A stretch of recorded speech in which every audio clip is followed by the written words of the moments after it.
जय बोलो देवादिदेव खतराट श्री भगवान महावीर स्वामी की जय जय जय। अहिंसा परमो धर्म की जय जय जय। परम पूज आचार्य गुरुवर श्री विद्यासागर जी महाराज की जय जय जय जय। बोली गुणायतन प्रणीता शंका समाधान करता भावना युग प्रवर्तक तरुणाई की प्रखर वक्ता मुनिवर श्री प्रमाण सागर जी महाराज की जय जय जय। मुनि संघ की जय जय। आज का दिन श्रमण संस्कृति के इतिहास का बड़ा महत्वपूर्ण दिन है। मैं तो ये कहूँगा कि आज का दिन कोरा दिन नहीं, आज के दिन से एक नए युग की शुरुआत हुई। हम सबको पता है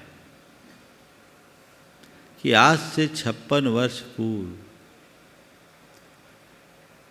परम पूज्य आचार्य ज्ञान सागर जी महाराज के कर कमलों से एक विद्याधर नामक ब्रह्मचारी दीक्षित हुआ, जिसे मुनि विद्यासागर के नाम से जाना गया। अगर इस प्रसंग को देखते हैं तो यह एकमात्र घटना बनकर रह जाती है, पर मेरी दृष्टि में आज की तिथि में जो कुछ घटा वो महज घटना नहीं है, पूरा युग है। क्यों? क्योंकि आचार्य विद्यासागर के मुनि बनते ही श्रमण परंपरा में नए युग की शुरुआत हुई है। हम सबको पता है कि जिस समय आचार्य महाराज की दीक्षा हुई थी उस समय भारत में मुनियों की संख्या नगण्य थी, और जो मुनि थे भी उनकी मान्यता बहुत अधिक नहीं थी। समाज का बहुसंख्यक वर्ग मुनियों से दूर हो रहा था। ऐसे समय में आचार्य महाराज का दीक्षित होकर हम सबके मध्य आना, मैं समझता हूँ पूरी की पूरी मरणासन श्रमण संस्कृति में प्राण फूंकने जैसा है। अपने बात की शुरुआत मैं पंडित कैलाश चंद्र सिद्धांत शास्त्री के एक वक्तव्य से करना चाहता हूँ, जिसे उन्होंने परम पूज्य आचार्य महाराज के प्रथम दर्शन की प्रतिक्रिया स्वरूप प्रकट किया था। पंडित कैलाश चंद्र सिद्धांत शास्त्री जैन जगत के मूर्धन्य मनीषी विद्वानों की श्रेणी में थे। वे उन दिनों शास्त्री परिषद के अध्यक्ष भी हुआ करते थे। जब उन्होंने पहली बार आचार्य महाराज के ब्यावर में दर्शन किए, दर्शन करके लौटने के बाद अपनी प्रतिक्रिया को जैन संदेश, जो उस समय जैन जगत की बड़ी लब्ध प्रतिष्ठित पत्रिका थी, उसके संपादकीय लेख में लिख करके किया। उस लेख का शीर्षक था एक नए नक्षत्र का उदय। उन्होंने लेख लिखा और मैंने वाचनाओं में उनके मुख से भी ये शब्द सुने। उस लेख में उन्होंने लिखा कि मेरी तो मुनियों से श्रद्धा भी उठ चली थी। मैं नमोकार मंत्र के शेष 3 पदों का उच्चारण भी नहीं करता था। नमो अरिहंतानम नमो सिद्धानम ही बोलता था। मेरी तो मुनियों से श्रद्धा उठ चली थी। मैं नमोकार मंत्र के शेष 3 पदों का उच्चारण भी नहीं करता था, पर जब से मैंने आचार्य महाराज के दर्शन किए हैं तब से मुझे नमोकार मंत्र के 5 पद सार्थक दिखने लगे। मैं अपने उन मित्रों से कहना चाहता हूं जो किन्हीं कारणों से मुनियों से दूर हैं, एक बार आचार्य महाराज के दर्शन करें, मुझे पूर्ण विश्वास है उनकी धारणा अवश्य बदलेगी। ये उद्गार थे पंडित कैलाश चंद सिद्धांत शास्त्री के, जिसे उन्होंने आचार्य महाराज के प्रथम दर्शन के उपरांत प्रकट किए थे। मैं आप सबसे इसलिए कह रहा हूं कि आज से एक नए युग की शुरुआत हुई, क्योंकि उससे पहले मुनि बहुत कम थे और जितने भी मुनि थे वे प्रायः बुजुर्ग थे और बहुत पढ़े लिखे नहीं थे। आचार्य महाराज ने 22 वर्ष की भरी जवानी में मुनि दीक्षा लेकर नई परंपरा की शुरुआत की। वे बाल ब्रह्मचारी थे और उन्होंने पूरे बाल ब्रह्मचारी संघ का निर्माण किया। ये नए युग की शुरुआत है। आचार्य महाराज से पहले जो त्यागी होता था, जो ज्ञानी होता था, पंडित होता था, वो त्यागी नहीं बनता था, और जो त्यागी होते थे उनके पास ज़्यादा ज्ञान नहीं होता। ज्ञान सागर जी महाराज से वो शुरुआत हुई। ज्ञान सागर जी विद्वान भी थे और त्यागी भी थे, और ये पूरा रूप आचार्य महाराज के माध्यम से मुनियों की परंपरा को मिला। तो ये आचार्य महाराज का श्रेय है। काश, मैं तो कभी कभी सोचता हूं, काश आचार्य महाराज का आविर्भाव नहीं हुआ होता तो समग्र दिगंबर जैन समाज मुनि विहीन होती। मुनियों के प्रति लोगों की श्रद्धा उठ चली थी। उस क्षीण होती हुई श्रद्धा को जीवंत करने का श्रेय यदि किसी को जाता है तो परम पूज्य आचार्य गुरुवर को जाता है। बहुत सारी बातें हैं, अगर गुरुदेव के संदर्भ में बोलना शुरू करूं तो जिह्वा रुकेगी नहीं, लेकिन मैं सीमित समय में अपनी असीमित अभिव्यक्ति को इन 4 सूत्रों के माध्यम से प्रकट करना चाहूँगा। यद्यपि वे सागर हैं, सागर को बांधना संभव नहीं है और सागर की थाह लेना भी असंभव है, और फिर भी यदि कोई व्यक्ति किसी नमक की पुतली को सूतली में बांधकर सागर की थाह लेना चाहे तो क्या होगा? नहीं लिया जा सकता। हमारे द्वारा जो कुछ भी कहा जाएगा वह सब कुछ ऐसी ही बाल चेष्टा कहलाएगी, लेकिन फिर भी हमारा मन है जो हमें बाचाल करता है, इसलिए कि कुछ तो कहो। 4 सूत्रों में मैं कहूँगा। उनके व्यक्तित्व का बहुआयामी व्यक्तित्व है। उन बहुआयामी व्यक्तित्व के अंदर जब मुझे झलक दिखती है तो मैं उनमें सबसे पहली झलक देखता हूँ रचना धर्मिता की। वे रचना धर्मी है, सृजनशील हैं। रचना धर्मिता या सृजनशीलता उनका अनुपम वैशिष्ट है।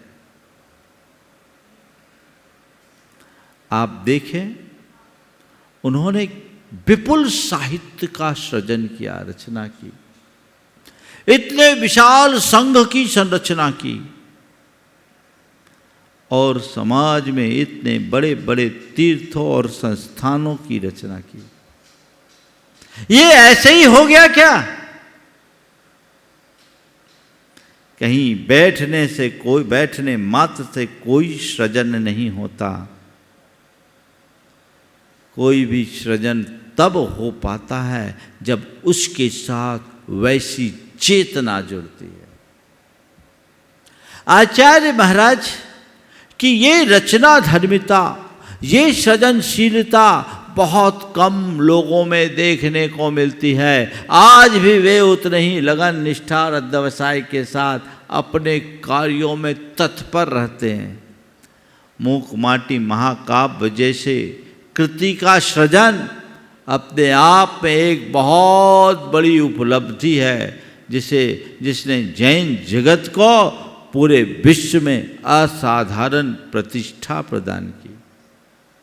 उनके द्वारा कुंडलपुर, रामटेक, नेमावर, बीनाबारा और अन्य जो अभी बन रहे हैं कितने क्षेत्र, इतने सारे क्षेत्र प्रदान किए गए जो आने वाले सहस्राब्दियों तक जैन संस्कृति की गौरव गाथा को गाएगा।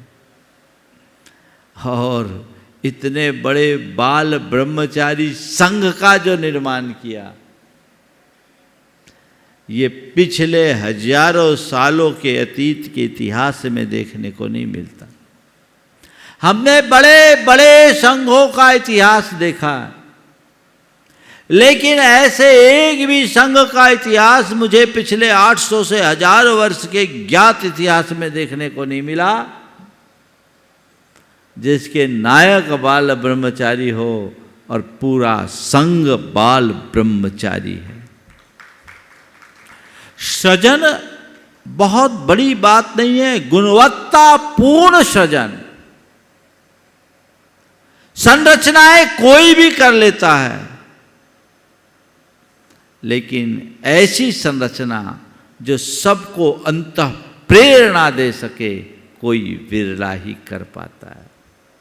ये सृजन धर्मिता उनकी विलक्षणता है, वो उनका अनुपम वैशिष्ट्य है।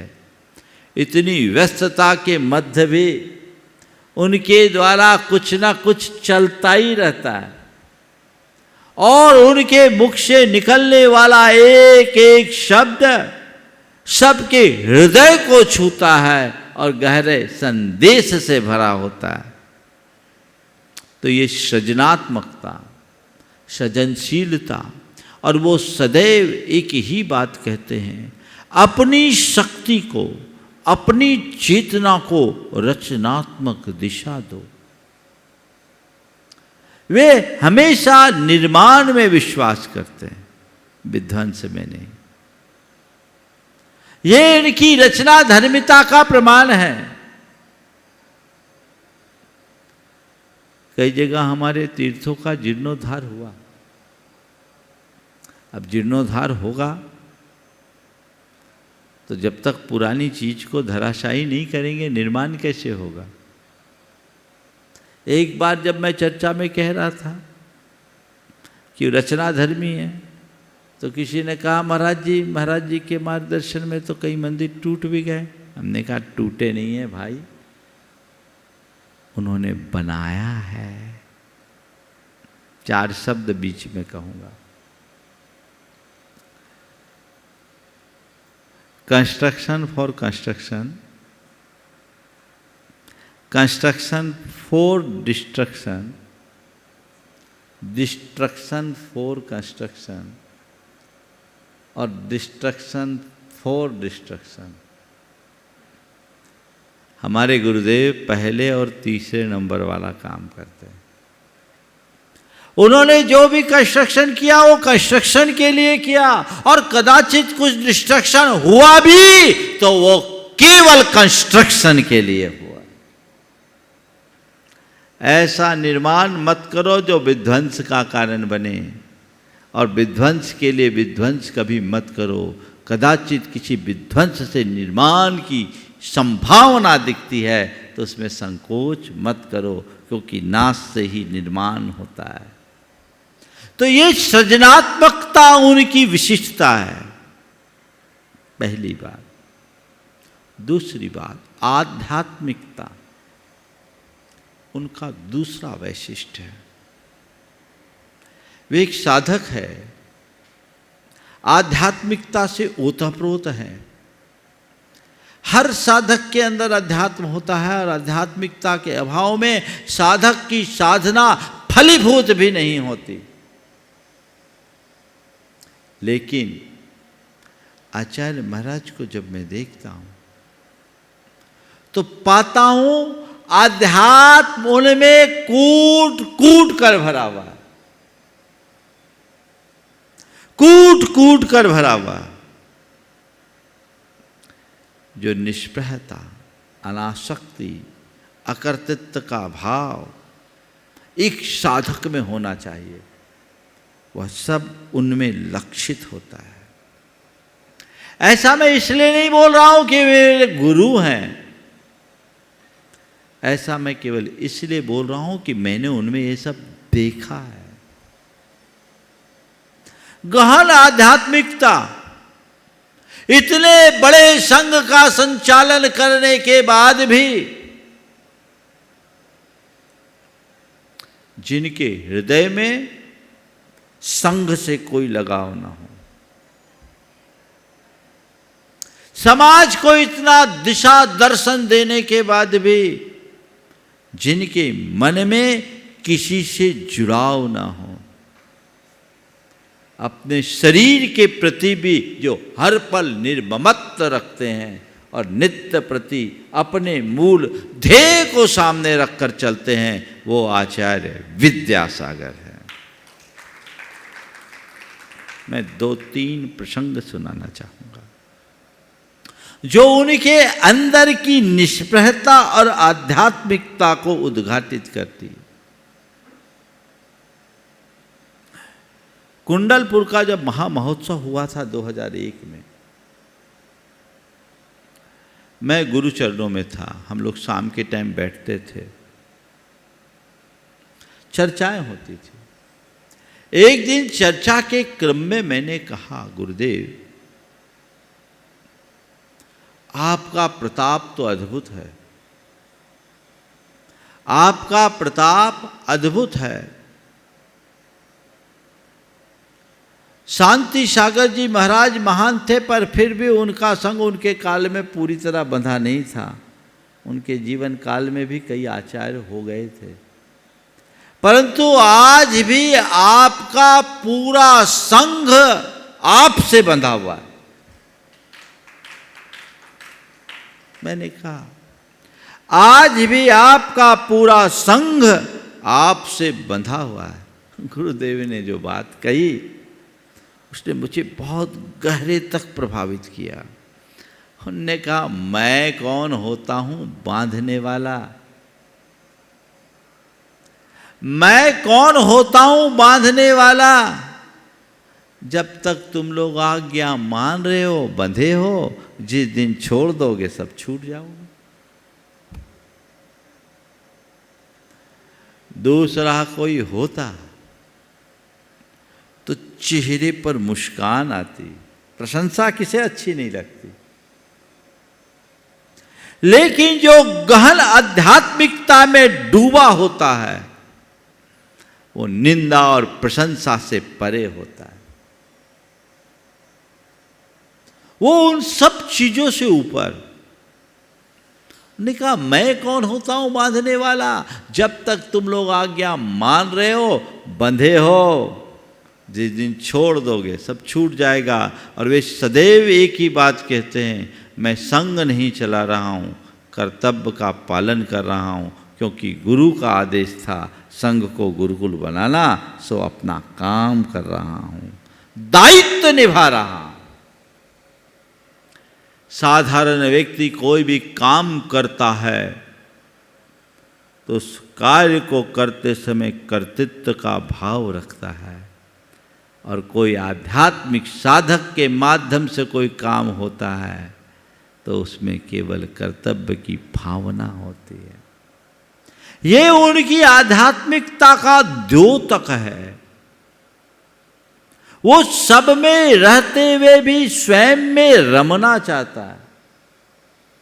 उसी कुंडलपुर के महोत्सव के दौरान जब बहुत भीड़ हुई, महोत्सव के समाप्ति के दूसरे दिन वो कुछ अंतर्मुख से बैठे थे और एक ही सूक्त बार बार दोहरा रहे थे, प्रशमाय वनांत माश्रिता, प्रशमाय वनांत माश्रिता।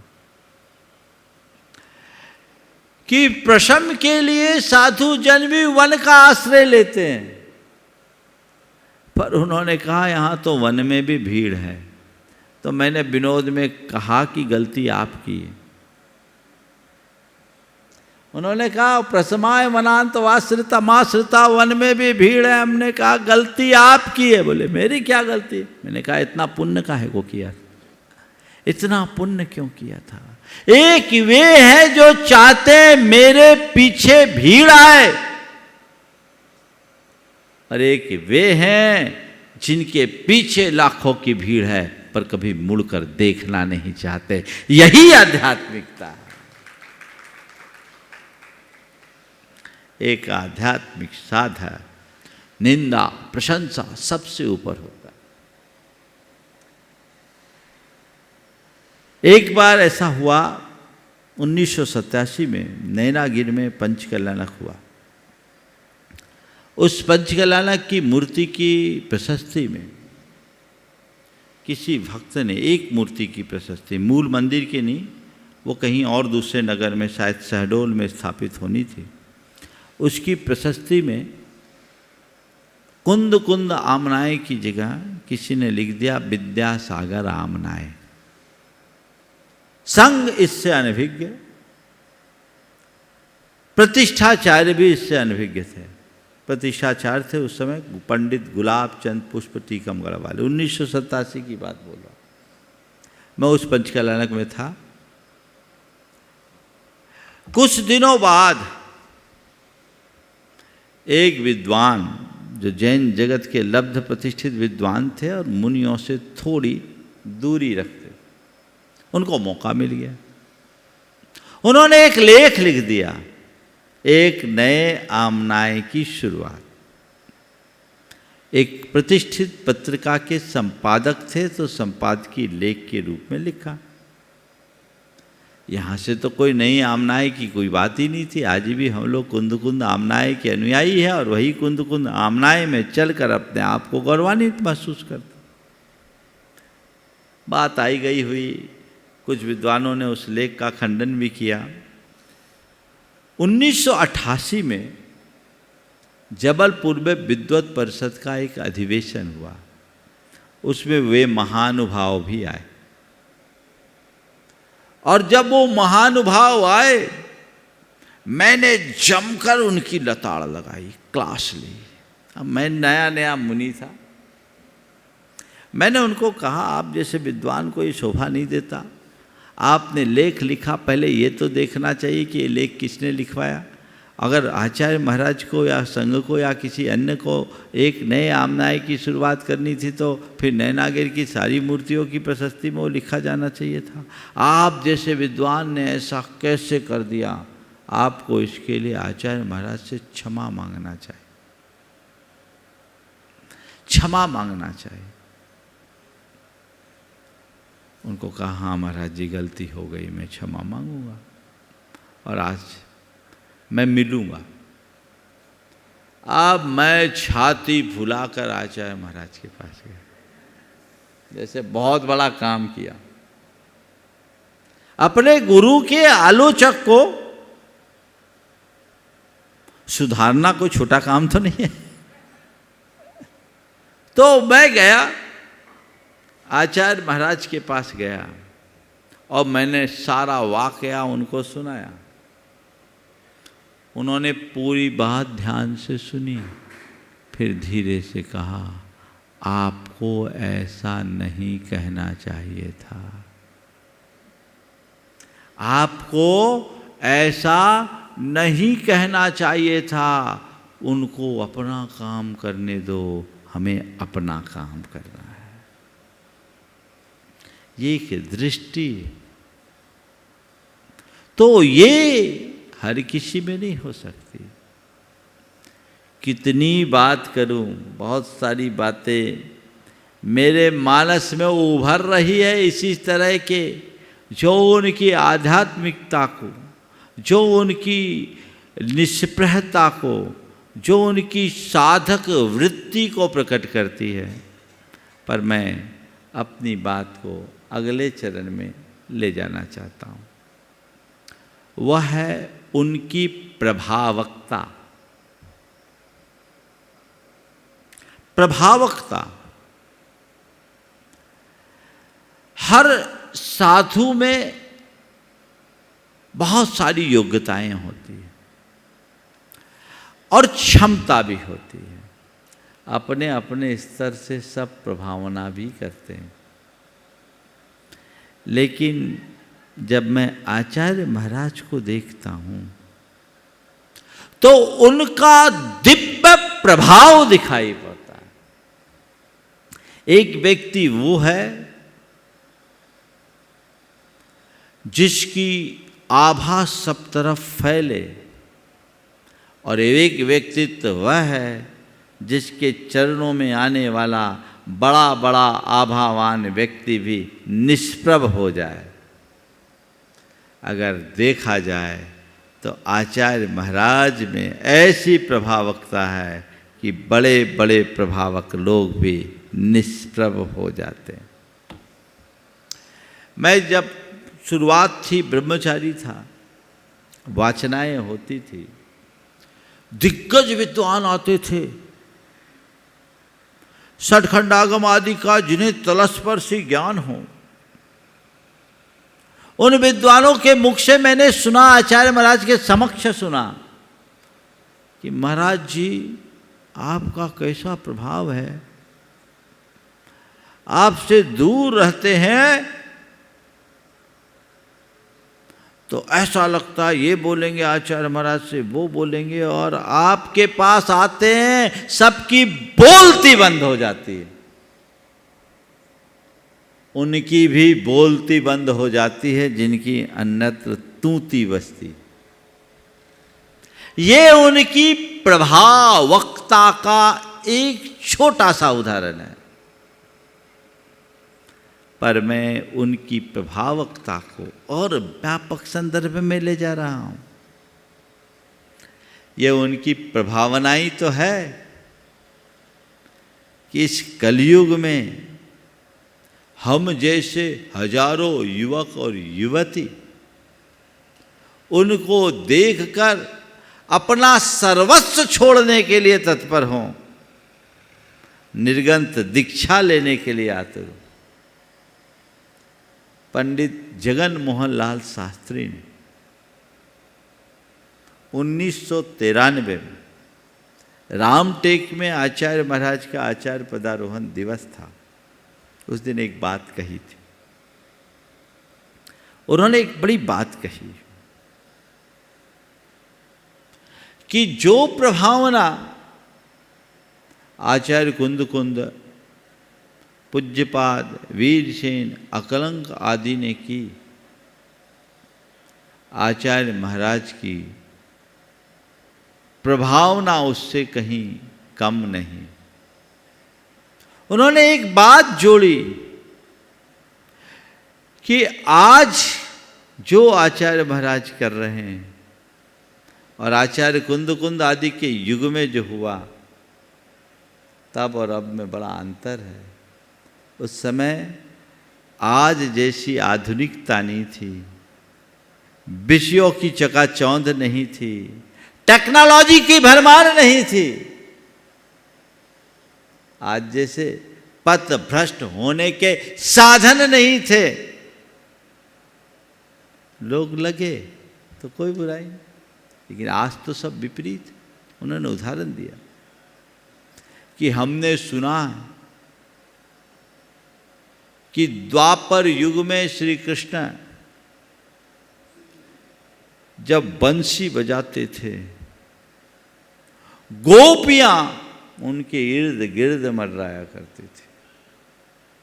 जब श्री कृष्ण बंसी बजाते थे, गोपियां उनके इर्द गिर्द मंडराती थी। पर आज हम उसे देख रहे हैं, वह भी विपरीत संदर्भ में। वो द्वापर युग था, और राग की बंसी थी।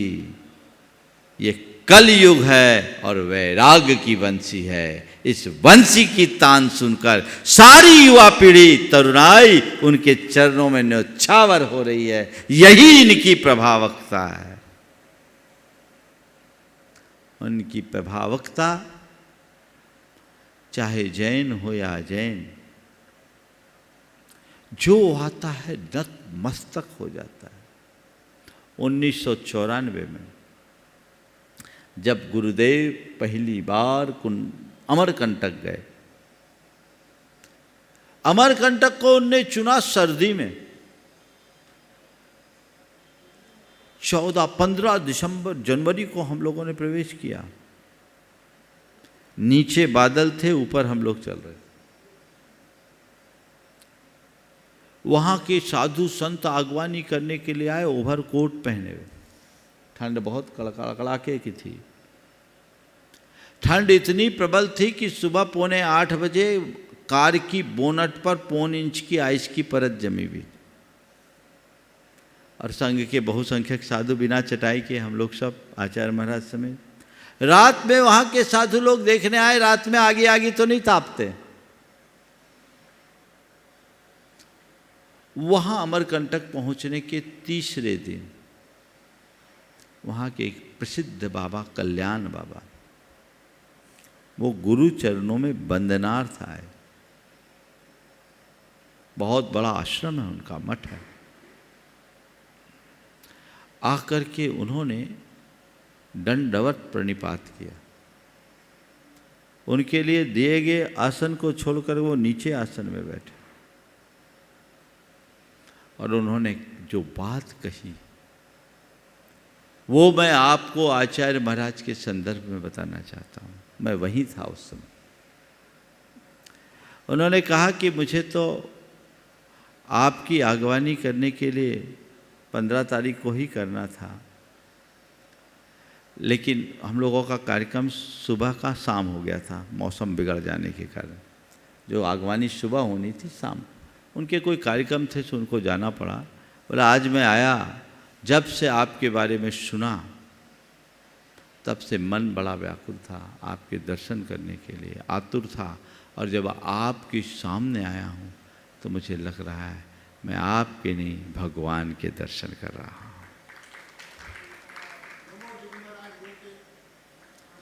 भगवान के दर्शन कर रहा हूँ। और उन्होंने निवेदन किया, महाराज जी कल्याण आश्रम को भी सर्वोदय का एक छोटा सा कोना मानकर स्वीकार कीजिएगा। जबकि सर्वोदय में उस समय कुछ नहीं था। कल्याण आश्रम बहुत बृहद आश्रम था। आने के बाद मुद्रा को देखकर अगर सामने वाला अभिभूत हो जाए तो यही प्रभावना है, और ये असाधारण प्रभावात्मकता आचार्य महाराज की थी। एक प्रसंग और कल्याण जी को देख के याद आ गया। जब आचार्य महाराज ईश्वरी में थे, चातुर्मास के उपरांत उनके मन में कोलकाता जाने का विचार आया, और वो तो ईश्वरी से बिहार कर दी। इन लोगों में हड़कंप मच गया।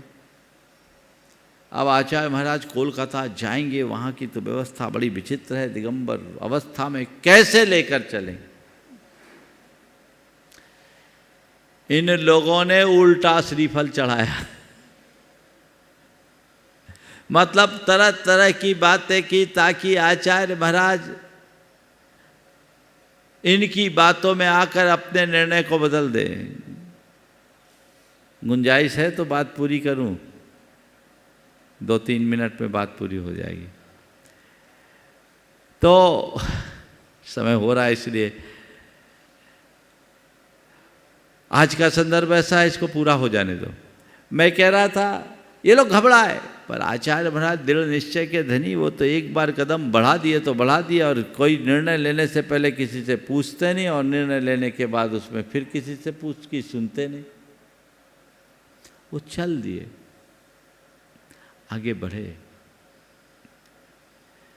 उन दिनों प्रकाश चंद सेठी भारत के गृह मंत्री थे। राय बहादुर जी, हरक चंद जी पांड्या उनके समधी थे। बहुत बड़ी भूमिका थी उनके, प्रशासन शासन का पूरा सहयोग रहा। लेकिन जहाँ जहाँ आचार्य महाराज गए सर्वत्र जय जयकार हुई, आशातीत प्रभावना। और सबसे बड़ी प्रभावना, जब कोलकाता प्रवेश के समय हावड़ा ब्रिज पर गए तो अपने निर्माण के बाद पहली बार हावड़ा ब्रिज दोनों ओर से बंद रहा। सही है, दोनों ओर से बंद था ना, दोनों ओर से बंद रहा। और खुद वहाँ के राज्यपाल, क्या नाम था उनका, आचार्य महाराज बीच के बीच में खड़े हुए थे। देखा था राज्यपाल कौन थे उस समय, वहाँ के राज्यपाल आगवानी के लिए आए थे ना। ये अद्भुत घटना देखते ही लोग रह गए। ये प्रभावात्मकता की बात है और उनकी प्रभावना तो आज सब देख रहे हैं। ये उनका ही प्रभाव है कि आज आचार्य विद्यासागर जैन धर्म की पर्याय बन गए हैं। आज जैन धर्म का नाम लेते ही आचार्य विद्यासागर का नाम आ जाता है और आचार्य विद्यासागर का नाम लेते ही जैन धर्म सामने आ जाता है। यही तो उनकी बात है। और उनकी चौथी विशेषता जो उनकी सकारात्मकता की है, जो समय उनको मैंने देखा, उनके अंदर जिस तरह की सकारात्मकता है, हर बात को जितनी सकारात्मकता और समग्रता से वे देखते हैं कोई नहीं देख सकता।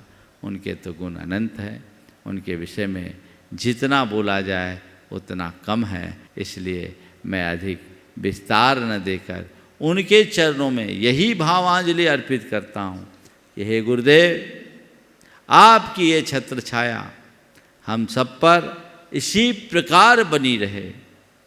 आपने हमें मार्ग दिया है, हम इस मार्ग पर चलते रहे और आपकी ये छत्र छाया आने वाले कई दशाब्दियों तक हमें मिले।